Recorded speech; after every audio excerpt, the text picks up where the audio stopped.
Okay. All right. Hey, I get to share time right now with my favorite brother. So let's see if some of you can guess who it is. Because most of you are listening on podcasts, so you cannot see his shiny face here. Maybe you haven't looked at the podcast title and you're just binging. So I'll just give you some hints. Here we go. He's served over 29 years in ministry and over 25 years of pastoral leadership in the Messianic Jewish churches, Bet Messiah, Beit Yeshua, HFFDFW. That's in Bedford, Texas. This, while also in key leadership positions in the Messianic Israel Alliance, the Hebraic Roots Network, Revive, Camp Yeshua, and other ministries and events across the country. He is a testimony to the fact that Yeshua saves, redeems, restores, hallelujah, heals, Hallelujah. and blesses. Let's preach this. His children, he blesses his children. He is married to the beautiful Hava and faithful to his family ministry, to his wife and kids, powerful coach to men and their walk in my favorite thing, their first ministry, their wives and families. Most of you already saw the podcast graphic again, or you've posted it, but I am so blessed to hang out with my brother and friend, Ed Harris. Hey, Coach, how are Yeah, you? my sister, what's going on? That was too much. That made me almost got chills You're like, listening to who? that. Who's that I didn't guy? know. Who's that guy? I wasn't sure who it was. Who is that guy? But Hey, this is so exciting for you to be here. And I have a couple questions to ask you that we ask everyone on here. And then we got some rapid fire stuff so that our listeners get to know you. I'm going to be posting everything in the show notes so that they can come back and stalk you. They're going to be going to edharris.org. They're going to be signing up for all your courses. Before we do that, tell me kind of right now, what's Coach Ed Harris doing? yeah, so Coach Ed Harris, for 3 years, I've been retired from pulpit ministry where I served in those Messianic congregations that you talked about. So I was blessed to make an exit. I kind of rode off into the sunset with my little woman. We're in the next phase of life. We got grandchildren, this ministry to your children's children. And so we are not vacating those spots. We are fully in those spots. So that's what's been going on with us. Also, my wife in 2020, after 10 years of research and also serving at my side for that time, that for 10 years was researching. She's second generation cosmetologist, opened up a all natural hair and body care business. And so that thing's taken off. She's doing great with that. And I'm at her side and we're dating, we're building the business. We're having a lot of fun. We're bumping and bruising. It's been pretty good. This is so fun. I love watching you in action at Surge with your table. And so let's hop right into this. I want you to tell us your testimony about how Torah came alive to you. Yeah, so Torah, so all right, y'all, if you're super like religious or zealous, Wrong crowd. God, bless you. Bless you, because I'm about to tell you some things. Some of y'all, so I was in the flesh. Actually, how Torah found me is I was in the flesh. All right. I was actually going with my underage brother who woke me up when I was on third shift back in St. Louis, Missouri, back in 1991, 92, to go buy beer for him because he was underage. So I was going to go buy him some beer. We get in his car after he wakes me up from a stupor because I got to go to work in an hour. Why are you waking me up? I don't want to go buy you no beer. So I told y'all, this is the real. So anyway, we go down to the store, and at the store at the cross intersection, we see these beautiful girls go across our dial, and just clockwise, man. They're in the heavy Chevy, 78 Chevy Caprice Classic. Some of y'all don't know, just Google it. And so, and I told my brother, just like you're supposed to tell him, follow those girls. And he's in his little Nissan Riceburg. What? Well, he can't handle that Chevy. And my wife liked to go fast. I mean, she was here, she'd probably tell you she don't, but everybody in our family knows she's go speed racer, go. A lot of old references here, guys, because y'all, anyway, I'm not going to say it, but going real real fast, we chase it. We couldn't catch him, but there was an overpass and it looped around, and it was really her kid sister and my brother that were having the goo eyes. And so the kid sister's in the passenger seat. She looks over the top of the bridge, overpass, down. I see the gray car. Please, please, please, please, please, please. My wife's born name is Jamie. She said, please, Jamie, Jamie, Jamie. She's named after her dad, James. And so she said, please, please, Jamie, go back, go back. So talked her into it. She goes to the Bermuda Triangle, turns around, comes back to the liquor store, standing out there. All us ratty looking dudes from the neighborhood are down there at the store, and like they rush up to Meaty, to Jamaica's side of the car. My brother's over there. They're trying to pick up on her. It's a classic pickup. So while they're all doing that, nobody was talking to Hava. So I went around to the passengers, to the driver's side, and introduced myself. And so that's how Torah found me, because my wife comes from a group of people since before the Emancipation Proclamation. So in the 1890s, these black men of renown and women were following. They didn't, all these Messianic new terms. They said, keep the commandments and love Jesus. These were the ways. They didn't keep the festivals. They did all that. So this is recorded in the U.S. Library of Congress. My wife comes from 8 generations of that.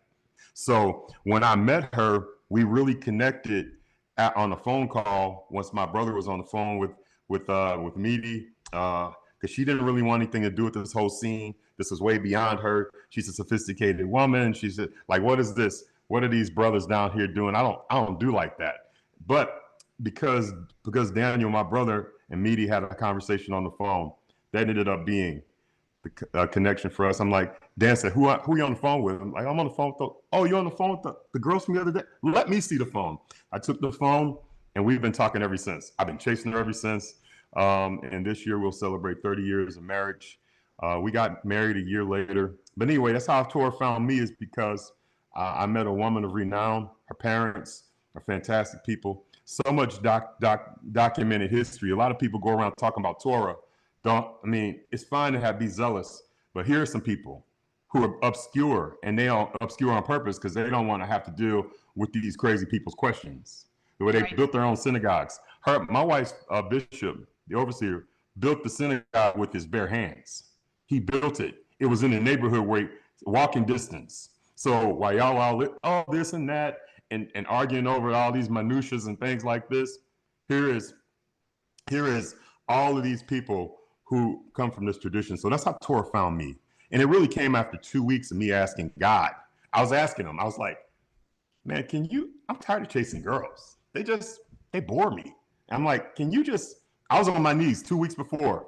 I said, can you show me you? I want to know you. I want to find a place to worship, and I want to find a woman who loves you. And 2 weeks later, this event that I'm explaining to y'all happened. I met the woman of my dreams. She got a sparkle in her eye. I cannot believe I get to sleep with her every night. When I hold her hand, still to this day, chills go through my body. And so this quest to know God, it came from that one query on my knees. Like I saw Papa Ed of blessed memory, my daddy, pray every night when he got to go to bed. He wasn't Messianic until after I was about 10 years or 8 years, something like that. Rest his soul, wonderful man. But I used to see him go to bed, pray. I get on my knees. When it was serious, I'm on my knees. I was a rambunctious young one. But I said, please, this particular time, please show me. I'm tired of chasing girls, and I want to know more about you. Please introduce me to a woman who loves you. And he answered that prayer. It scared me. It scared me. Did that happen? I love that, because I also know what a praying woman that your wife is. I mean, she's on fire. She's fire for this. But I want to know, everyone out there, did you hear that he didn't get a tract? He didn't get like the 10 laws, and this is what they all mean in Hebrew. Someone didn't post all the right things because they didn't have that back then. Someone did not send him the book of Leviticus and pray over it and just keep sending him like verse by verse. They didn't send him videos. God met him where he was, where he knew it would work, speaking Ed's language. And I just hope that encourages you, those of you who are listening, who maybe have a child or a spouse or any family member, just keep praying and just get excited, because God will meet them right where they are. And it's not your job. I mean, you get to just love on them. That's your job. And that's, I hope you grab that from Ed's testimony. Yeah. That's so cool. Raw, real, uncut. Sometimes people try to polish it up. It is what it is. It is. Yeah. Yeah. So it is, and I love yeah. that. And you're in the right place, because we're about to get messy. So share with us a time or two when things got messy, or maybe they didn't just quite look so cute and messianic like you think it's supposed to in this Torah walk.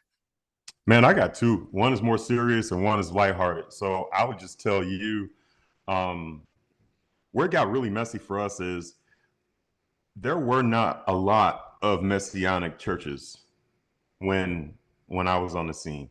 So after laboring for so many years and being so broke, we finally started to be able to sustain the ministry. And we were at the growing, I mean, we were in that, for business, they call it the hockey stick. So the hockey stick was going up. Well, the elder who founded our group, this was here because we had the group in St. Louis, and then we moved here. 8 years in St. Louis, and the rest of those years I served with my wife and family. By the way, it was my whole family serving. We're here. And so whenever we hit that hockey stick, we were like taking off, and I was starting to hit that mature curve. We didn't have our elder, the presiding elder who helped found the congregation. He was my spiritual elder. It was my mom, my dad, and then he wasn't on the board, but he was on the ground. And his name was Abel's, which is Zadik. Y'all know that. So the man was amazing. He was the former mayor of Burleson. He ran all of our books. Well, we never really got a replacement bookkeeper, and bookkeeping is not my gift. So I end up like having messy books, and we didn't do a lot of things right, and we kind of had it wasn't out of order. So then we were growing so much in this hockey stick. I go out in the flesh and I ordain these elders. I didn't ask God. I just ordained people, and it wasn't because of what they earned. I just liked them, and I thought they were good people. They are good people, but they maybe not fit for what we were doing. I don't call them bad people. The short of the story is the church got destroyed. It was messy. And because of that, lots and lots of people were hurt from that, including us, because I felt like we were on our way up. But God, if God wanted it to continue, it would have continued. I've learned so many things from that.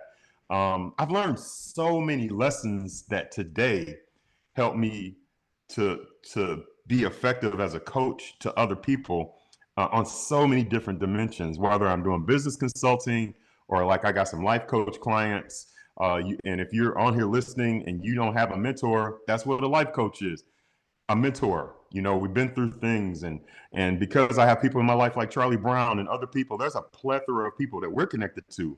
So we're powerful in him to be able to say how we're powerful is we can tell you where you're going to scar your knee over there. Yeah. If you keep on, that's how we powerful. It's not powerful like a superhero. It's powerful like, don't do that. Like I could tell you, hey, before you go forward, I've done this before. You can learn by mentorship or mistake. And so really, really super messy. Like that was super messy. Like it was catastrophic for us. I ended up having to hire lots of accounting people, spend a lot of money on like lawyers, forensic stuff. I'm still digging out some of the financial mess of that. Like that was bad. And so something lighthearted is because I have some friends like Charli, they're very smart and they know how to do things on the internet, all this type of stuff. You have to really dig deep to find some of the old videos. But my other day, I found one of my old videos of the church, and man, I can tell you the things that I was saying on the microphone with a recorder on, it was not good. And so such stuff, like I'm just accosting basically people. If you're a pork eating,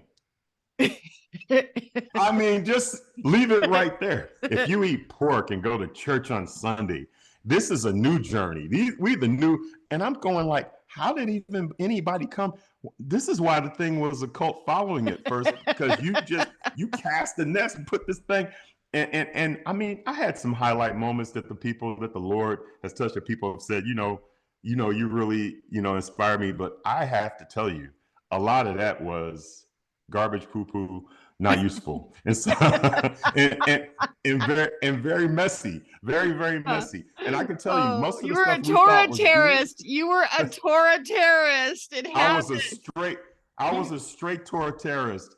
I mean, I came behind some guys. I'm not going to use names because I know all the old names. I know but I would tell you what happened when I started to mature a little bit. And of course, talking about when we founded HRN, that was a group of guys that were very close to those guys. And then out of HRN came Revive, and those organizations came out of the original Wooten organizations, the Messianic Israel Alliance, and they came from the Messianic Jewish stuff. So I kind of came in, and we all had that edge on us.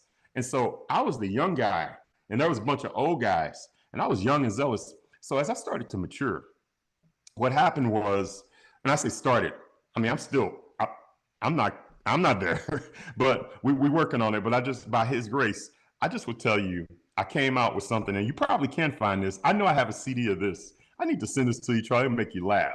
It's called The Life Cycle of a Messianic Israelite.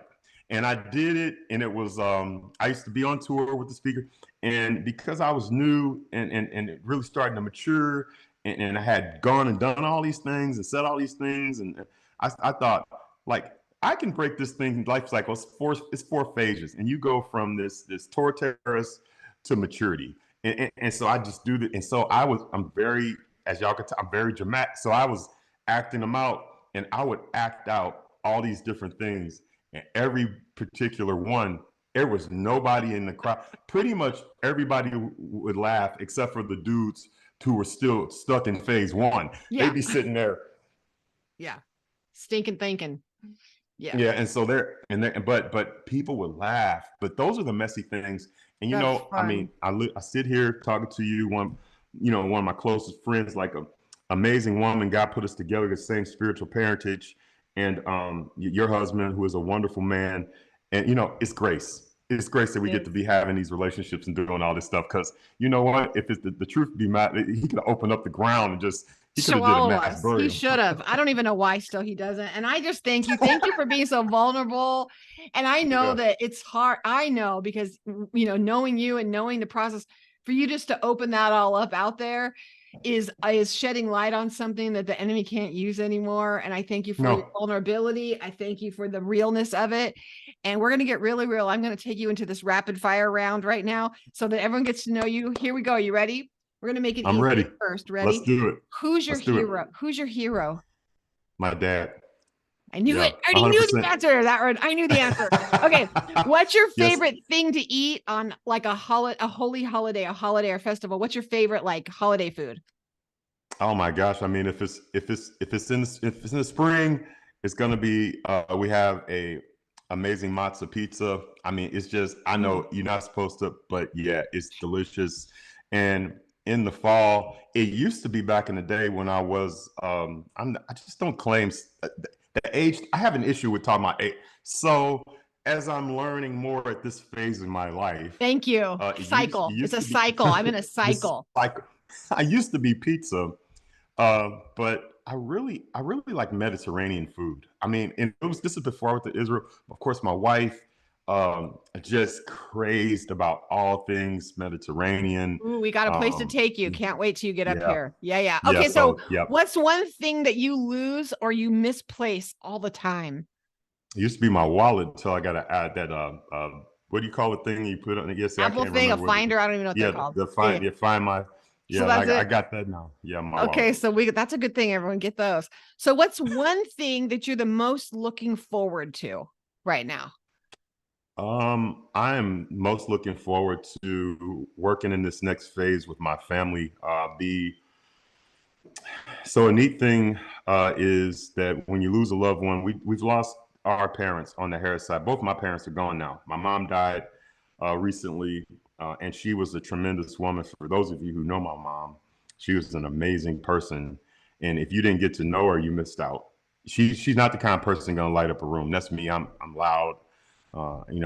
People think I need a hearing aid. It's just the way it is. But she wasn't that. She wasn't that. She was the way she did it. She was Holy Ghost Jr. She was the soft, still voice. Yeah. That tore you up. Yeah. Oh my gosh. Yeah.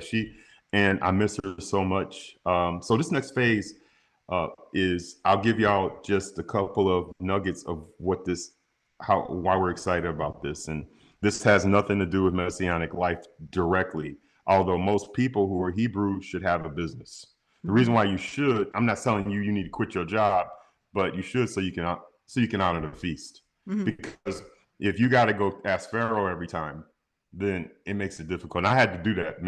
I was favored to do that. They give you, but then they all also, want to call you on the holy days after they tell you. You have the So day off. Yeah. yeah. But my mom, I could tell y'all stories on stories on stories, but I would tell you, she was an old school retailer, and we come from retail. We come from, and she had a skill, and my dad had a skill. And you're talking about Black Americans, and they come from heritage. You come from legacy. On my side, and my wife's side, I already told y'all, but these guys are grinders. My dad was an innovator like nobody's business in marketing, and could set a table. He's a produce man, had two green hands, brought a lot of innovation to the produce space. And so he brought that home because they started a family business. I worked in the family business. And so I worked in outdoor markets. My mom bought closeouts. So I knew how to do a profit and loss and how to get cost of goods when I was young. And so we learned, man, and we worked hard and we hustled hard and we worked. And so just learning under her, and I never knew that I was going to be using all of that. I never knew when I worked in a grocery store. My dad was the first Black, second. Cleo was the first, he's second Black they ever hired in the store. Some of y'all don't even know what I'm talking about. There was no Black people, and they hired this little chocolate man, and this man would dominate. And so I come up under him. I come in, now I'm right behind him. If my dad's working on the car, I was with him. So he's at the grocery store. I want to work at the grocery store, and I'm learning. And then Cornell University had online courses through the grocery store I worked for. I took those courses. I watched my dad. I'm watching how he sets a display. Nobody would have never told me, and my wife in 2020 start a business, that she was going to eventually go to the farmers markets. And she's going to need somebody to be able to set a table, to make a sign, to walk a display, to do something powerful. Yeah. And all of a sudden, I'm feeling all of those things. For such a time as this. For such a time as this. And then I watch, and my oldest son is also an innovator. My youngest son is also he's an innovator more at Charli in your space. He's just started to get his way. He's gonna be he's a bad boy. He's a bad boy. But first, the oldest one, he just got married. This brother can cook. He's a scientist. If some of y'all think y'all can cook a steak, I promise you, if there's a Bobby Flay throwdown, you will not beat Jalen cooking. Oh, we got to do a Randy J throwdown. We can do a Randy J. We got it. We got to have my husband and your son. We got to do it. Yeah. He's just so scientific. Randy because Randy got that old school strength. He might smoke Jalen, but Jalen's so scientific. It's gonna be like everything will be perfect. So what are you looking forward to? Are you looking forward to all this coming together and moving forward? Is that what you're looking forward to? Yeah, I'm going to finish it off by telling you. Last week, I was at the farmer's market, and you know who was next to me in booth number 6? Jalen and his wife, and they were making bread. That's the third generation of people who are out at a market. And I'm walking over, and I see myself doing what my dad did. And I said, hey, you need to drag this table forward.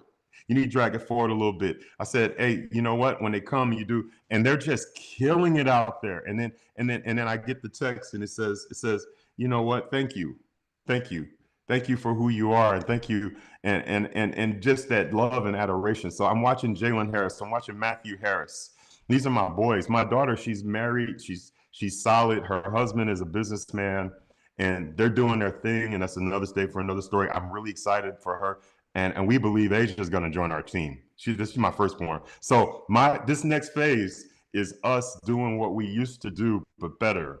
And guess what? We fixed all our accounting problems. Yeah, we got the problems from the past, but we don't let anybody beat you. You don't let anybody tell you, yeah, call me a name. I'm going to go fix that thing. Because you know what? I'm in Christ. I'm in Messiah. Messiah's in me. Hallelujah. We're not going to be held and condemned by the labels of man, but we're just going to keep teaching our children, keep trying to do the right thing. And you know what? Just to look over there and see that boy over there selling that. And this boy, Charli, one last thing. He sold out. Him and his wife, they sold out of bread. Of course they did. They sold out. Bam. Of course they did. You know what I love? What I'm hearing from you is that your focus is on the next right action of integrity. Like, what's the next right action of integrity? What's something you wish you would have learned sooner? I got mad too quick, too early, and let my emotions and my anger and that fire, I'm fiery, and that can get, it can be. So if it had have been earlier where I could learn how to be more like my wife, who she's not gonna get you like that. She's not gonna get you. She ain't gonna ask you for a cup of coffee at the table either.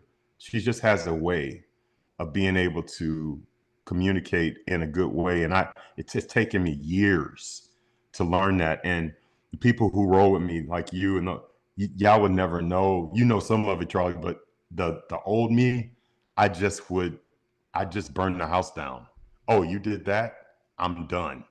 You wanna let's see how far we can burn. You wanna burn it? Let's burn it. And now it's like, oh my gosh, this is so bad. So if I could have stopped those types of actions earlier, and the people I've hurt, I'm sorry, because people get hurt, they don't want to talk to you again. Just like I'm so sorry for that stuff. That's not how you want to do life. No, that's not at how all. You want to do it. No. So what are two more questions, and they're kind of the same, but they're the opposite. What are three least likely words that someone would use to describe you?